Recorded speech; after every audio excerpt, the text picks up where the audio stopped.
All right.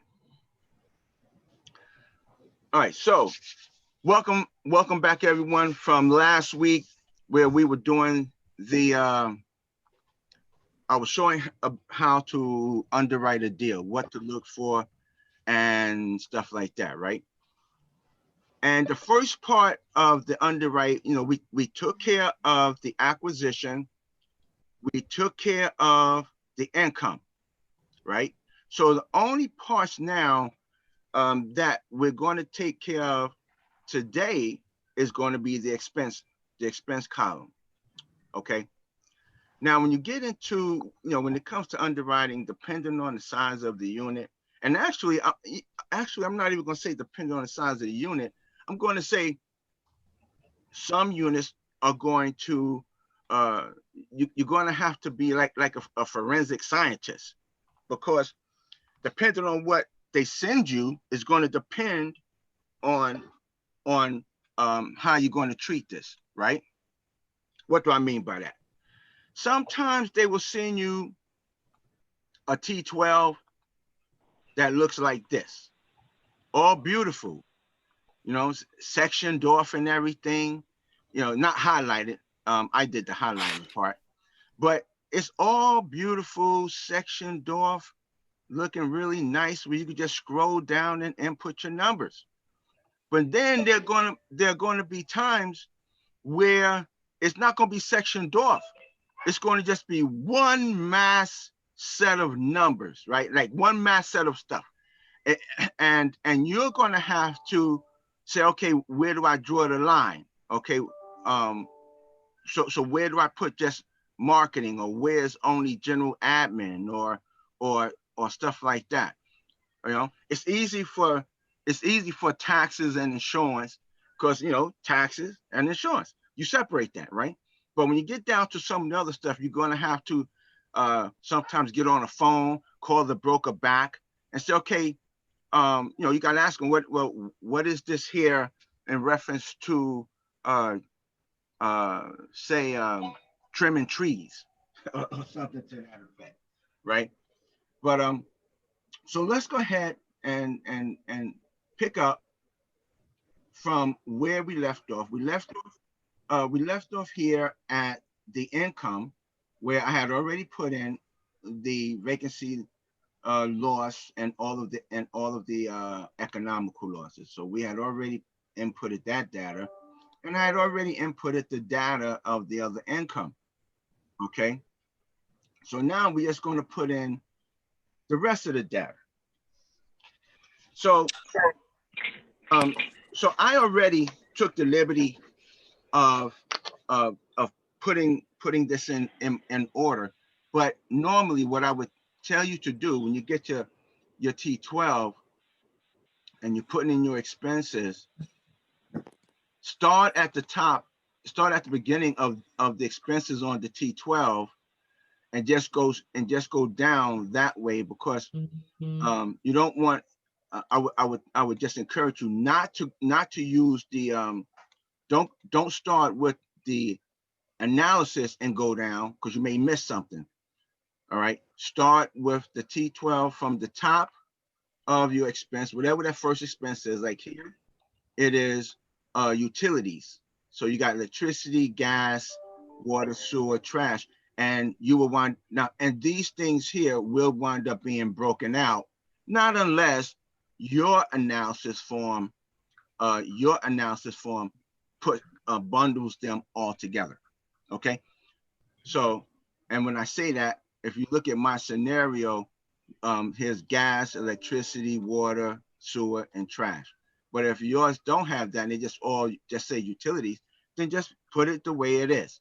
Okay, put it the way it is. So let's go ahead and get started. So my first input, and like I said, I already took the liberty of putting this in order. Okay, so I'm just going to put my numbers in. So real estate taxes.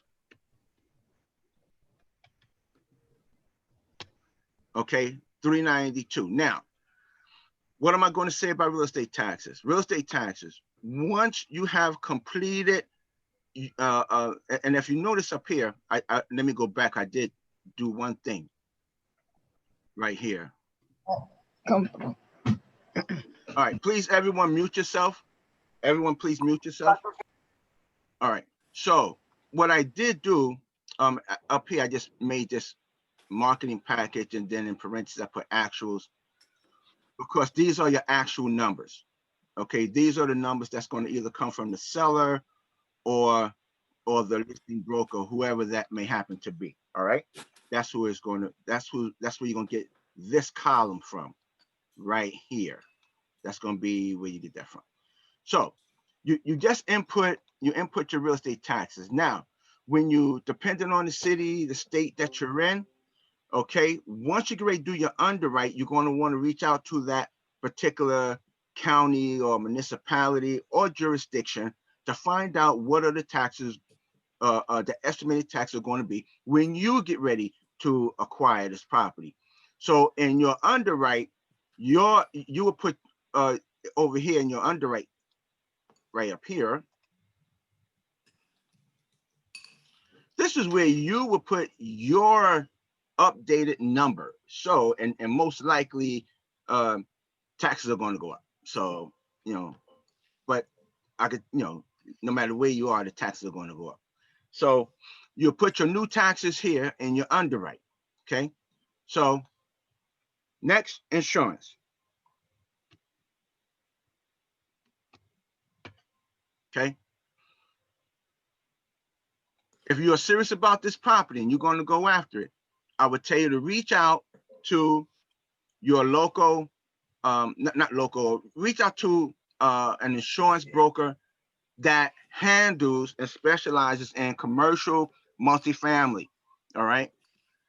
And ask them just for a soft quote. Build a relationship with that individual. All right. Build a relationship with that individual so y'all could work together. He'll give you soft quotes and so forth and so forth. All right. So these two right here, you can easily get off the top. Those two, because all you gotta do is reach out to the county for here, reach out to the insurance person here. Okay. So advertising.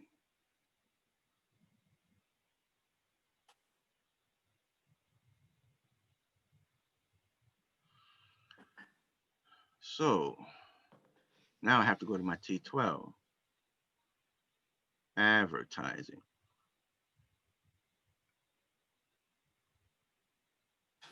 There we go. So right here, and this is a perfect example. Right here is your advertising marketing. Okay, you don't have to break these out. Just take the total from your advertising and marketing, which is 55,736. Hey, I have a question.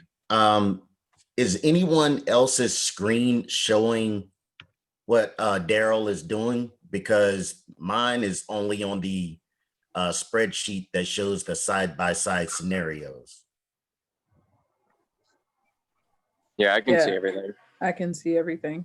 Yeah, I could see everything. Okay, I'm gonna go out and come back in. Thank you. Mm-hmm. Okay. So he wasn't able to see the sheet. I don't know. I could see everything. So we're good. I mean, I feel like. Cool. All right then. So right here, so what I did in reference to my advertising marketing, on my paper here, it wasn't there. So I had to just go pick it up. Now, sometimes, I'm gonna tell you right now, sometimes sometimes your stuff like your advertising marketing, if you don't see a separate section like this, look into your general admin. All right. If you don't see it separated, look into general admin over here, because sometimes they will have stuff put in blocked off in here. If you don't see legal services, legal and professional services separated by itself, look inside your general admin. Sometimes they will put it inside here. Now, so and now once you add that, hold on, man. Let me get back here. Let me finish. I'm gonna go ahead and finish putting in my data. All right. 7534, 206.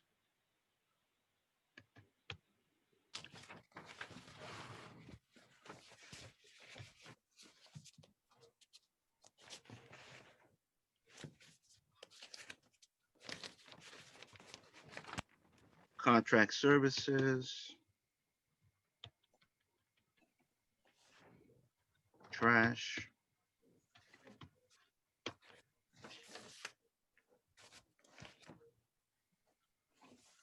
Okay. So here's legal services, legal and professional fees, right? So this is where I have a 0, but I'm just going to check to make sure, right? Can everybody see the T12? Yes. Great. So I'm just going to check to see if legal services have been maybe incorporated somewhere else. Normally it would be in the general admin right over here somewhere. If it's not, see, there it is, professional fees. If that happens, what you do, just make sure that when you pull it out, whatever that fee is, just make sure you subtract that from the total, okay? Or if you want, just leave it there and come back to your scenario and put right here, just highlight it. This is what I do, okay? Highlight it and then just create a note and say,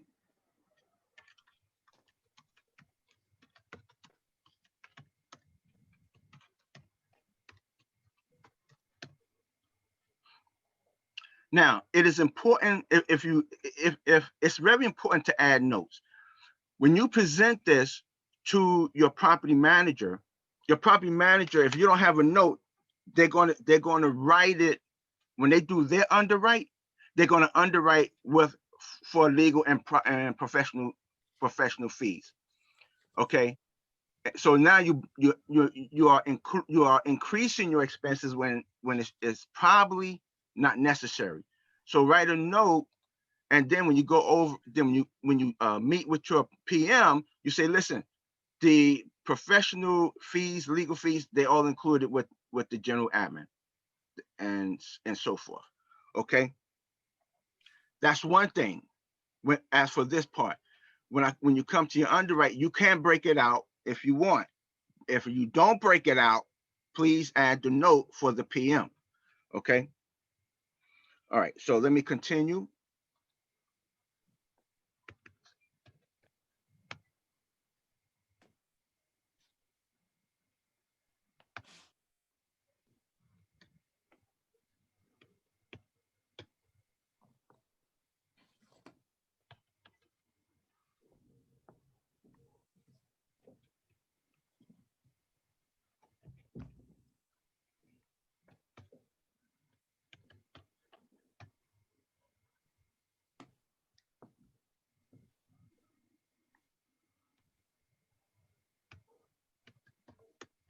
Okay.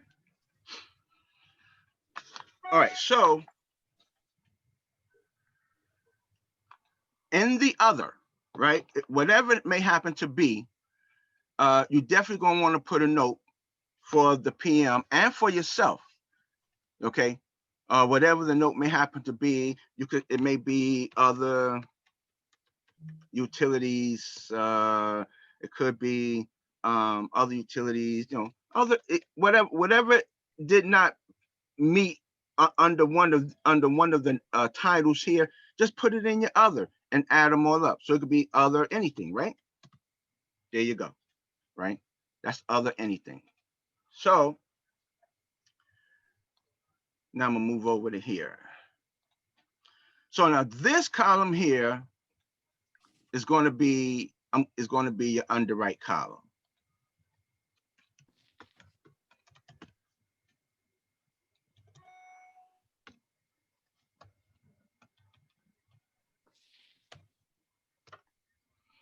Okay, so before I get into the underwrite column, any questions in reference to what I've done so far? No? Okay. All right, so when it comes to your underwrite, this is where you are predicting or projecting or putting into play your business plan. This is where it takes place. So C, D, and E, or whether it's C, D, E, or whatever your analysis form, whether it says actuals or market package, the data that you put in here is the data that you're going to pull off of the T12. All right. You don't want to pull off a pro forma. Pro forma is what the broker or the seller is projecting. That will be their business plan. Okay. So you want to know how is this property functioning today, right now, not tomorrow, not next year, but right now, today. All right. So, and you put that in. Now you come over here to your, depends on what you depends on your form, which may be a what if, maybe an underwrite, maybe whatever. You're going to come over and you're going to kick it off at the top. Now, if your form has this, then you'll put it in. If it doesn't, then I don't know how you would incorporate that. But the one thing that I'm going to put in my acquisition is my operating reserves. Now, so during the course that you own this project, this building, you should have reserves set up for if something was to go wrong something was going wrong and you needed to repair it. It could be a roof, it could be air conditioning or something like that. It could be plumbing. Depending on the age of the building is going to depend on the amount that you're going to set for reserves. So this particular building here, let's say is 1980. Okay. No, let's say it's 1960. So by being an older building, okay, your reserves, well, let me back up just a tad bit. Reserves could range anywhere from, and it also depends on what you have been taught. You may have your minimum may be 250, but you may not have a max. So in my case, the lowest reserve that I will hold is 250, and 250 would be held on a Class A property. So if I was to acquire a Class A property, I'm still going to put money away for reserve, and in my initial collection of raising funds, I'm going to collect that, and that money is going to sit in the bank. Okay. So if it's an A-class building, a building that's say 2020 to 2005, I would set aside maybe $250 per unit, right? If it's a B-class building, I would bump it up to maybe $350. Well, let me go back to age. Okay, 2005, say, to subtract 15 years going back, whatever that's going to be, I would probably say 300.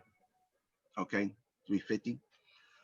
Then when you start getting into buildings that's older, you're going like into the 70s, you may want to crank that up 354. But when you start getting into the 60s, you're really going to want to increase your reserves, because the older, well, you know how it is. The older we get, even as human beings, we have to invest more money into ourselves, into our health, right? Bones, arteries, stuff like that. Well, it's the same thing with buildings. The older they get, you have to invest. You have to invest more money into their arteries, into the heart of the building, into the bones and stuff like that, right? So the older the building, you want to increase your reserves, okay, per unit. So let's just make this building here, say a 1990 building, okay? Let's just say 1990, which is a B class building. So I would most likely have my reserves say at $300. Let's go $300, $300 a unit, right? So that's going to be 79,200. Okay. Now, this is what I'm going to collect as I raise my funds. And then as the rents come in, right here, I'll be collecting this every single month. All right. So my reserves, if I don't use it, they're going to accumulate. It's going to grow, right? And so you leave that on reserve. That's what that is for, right here. Okay. Now, some investors, when they hit a certain cap, and some will place a cap on what they will hold, and then they may release back some to investors. Some won't. So that's going to be a decision you have to make. All right, that you will have to make. Okay. So now let's come down to here. Oh, any questions in reference to that? Okay. You're putting in 79,000, whatever, every month for reserves, or for every year? For Just, the yeah, just divide that by 12. Okay, gotcha. Right. But on your initial raise, you're going to initially raise the 79,200. So on day one of you closing, that 79,200 will be in a separate account, and so that during that time, if something happens to go wrong after you acquire the property, you have the money to make the necessary repairs or to do whatever needs to be done. You don't have to run back to you won't have to run to your investors for money. Gotcha. Thank you. Right? So now, okay, so now we're going to come down to, okay, I got 6 more minutes because I want us to take the opportunity to do breakouts. Last time we didn't have the opportunity to do breakouts, but this time I want to have that opportunity. So here at this point, now we're going to look at the income. Now we're going to kick this off right here because this is what was reported from the seller or the listing broker right here. That's their market, what's reported, okay? However, now what you're going to do your part 1 of due diligence, right? So you hear the word due diligence, and some people think, well, due diligence is just me going out to this property and walking it and getting my financials 3 years, this, that, and the other. Well, actually, your due diligence really starts that moment that you're analyzing the property, actually, because you're going to do due diligence and find out what's the market rents for this classification of building in this classification of area. Okay. So if this building was built in, say, 1990, when you get ready to pull your do a rental analysis on this building, you want to look at buildings that were built, I'm going to, in that 90, you may drop down 5, go up 5 to have that range there. Okay. So if it's 1990, say 1985, 1995, you want to try to stay in that particular range. You don't want to go to a 2020 building to get prices for a 1990. You don't want to do that. Okay. That's 1. 2, what you also want to do is the square footage, right? Because you're going to have the square footage of the unit. All right, so a perfect example.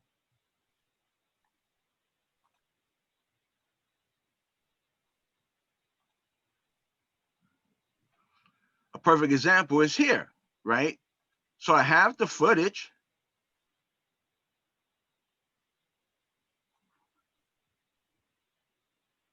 Okay, so my 1 bedrooms, my 2 bedrooms, my 3 bedrooms, and as you can see, I have the footage. Okay, you're also going to have, and this should be the same as your rent roll.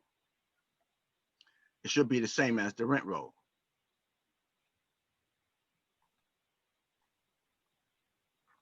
So you should be able to compare what's on that OM to here to find for your square footage, which the square footage is over in this column here. But as you should be able to find that information. So that's what, so, and you want, if it's 1, 2s, and 3s, then you want 1, 2s, and 3s. That's what you want. Okay. And you want to know what's the square footage. What I normally do, if I have for a square footage, and I'm gonna use this property for example. The smallest square footage on this paper is 591, and the largest is 1339. So I usually go down to say 550, and then I will come up to say 1350.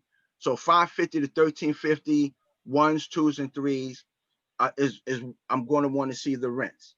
Okay, I'm going to want to see the rents. I will put my data, and you could go to, apartments.com, pull data. You could go to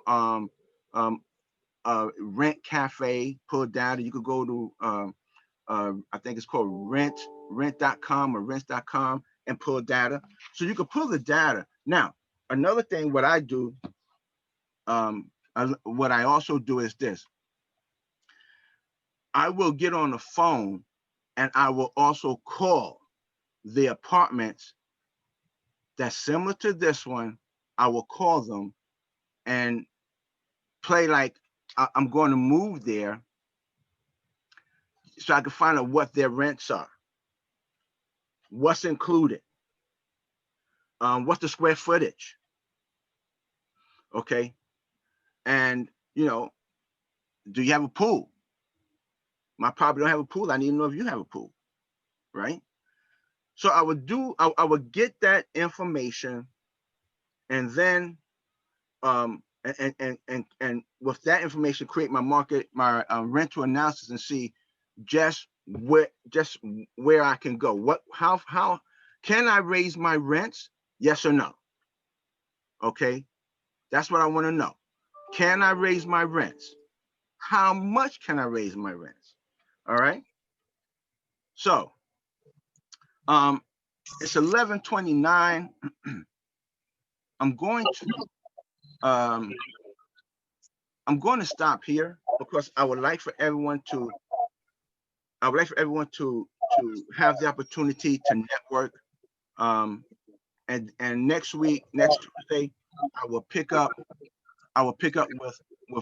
with the income on underwriting for your vacancy laws, vacancy stuff like that, underwriting and getting into the expenses. So as of right now, are there any questions in reference to what I went over just now for these 30 minutes? No questions? Okay. All right.